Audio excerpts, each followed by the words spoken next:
তো good morning guys, আজকে আমরা দীঘায় চলে এসেছি। তা আজকে সকাল সকাল দেখো উঠে আমরা কাজ করছি, আমাদের জালের কাজ করছি। জালের কিছু কাজ বাজ আছে, জাল ছিঁড়ে গেছে। তো আজকে দেখো আমাদের মাংস রান্না হবে বোটে, তার কাজ বাজ চলছে।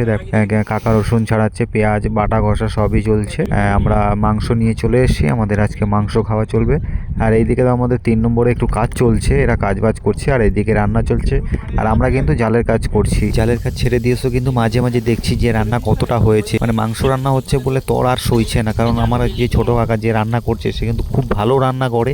মানে তার হাতের রান্না অস্বাভাবিক, মানে খুব টেস্টি হয়। তো দেখো রান্নার কাজ শুরু হয়ে গেছে, মাংস ধোয়া চলছে। একটা কড়াইয়ে মাংস হয়ে গেছে, আর একটা কড়াই চলছে, কারণ আমরা 14 জন লোক, ওই জন্য দুটো কড়াই কাজ চলছে। আমরা যে খালে আছি সেই খালের সামনে কিন্তু সুন্দর একটি দেখো হোটেল রয়েছে, আর হোটেলের সামনে দেখো একটা ছৌ নাচের স্ট্যাচু রয়েছে। তো আমরা এখন যাচ্ছি কিন্তু 7 আপ কিনতে। তো মাংস হচ্ছে যেহেতু, ওই জন্য থামস আপ লাগবে। তো এই দেখো আমাদের ঠান্ডা নেওয়া হয়ে গেছে, আমরা কিন্তু দুটো নিয়েছি, কারণ আমরা অনেকজন লোক। আর মনে হয় ওইদিকে রান্না বান্না সব হয়ে গেছে, গিয়ে খেতে বসবো। এটার মা পদে তোমার নাও।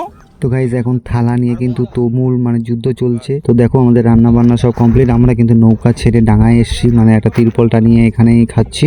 মাংস বোর্ডেও খেতে পারতাম, কিন্তু একটা আলাদাই মজা ও ডাঙায় বসে খাওয়া। তো খাওয়া দাওয়া আমরা দেখো স্টার্ট করে দিয়েছি, সবাইকে দেওয়া দেওয়া করে আমরা সবাই দেখো মানে সবাই মিলে বসে ভাত খাচ্ছি। এটা একটা আলাদাই মজা, একটা পিকনিকের মতো হয়ে যাচ্ছে। খাওয়া দাওয়া শেষ করে আমরা কিন্তু এখন পুকুরে চলে এসেছি, স্নান করতে চলে এসেছি। দেখো সবাই মিলে আমরা পুকুর পাড়ে চলে এসেছি, এখন এখানে স্নান করবো। স্নান টান করে আবার যাবো আমরা বোটে চলে যাবো, কারণ মাংস খেয়েছি, স্নান করে তো বোটে উঠতে হবে।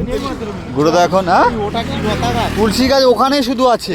স্নান করে কিন্তু বোর্ডে ফিরছিলাম, তো রাস্তার ধারে এত সুন্দর সুন্দর গাছ দেখলাম, আর লোভ সামলাতে পারলাম না। তো দেখো গুরুদার হাতে গাছ রয়েছে, আরও গাছ তুলেছি। কি কি গাছ তুলেছি সেটা দেখার জন্য পরের ভিডিওটা দেখতে হবে। তো গাইস ভিডিওটা এই অবধি এখানে শেষ করছি, তো পরের ভিডিওতে দেখা হচ্ছে, বাই।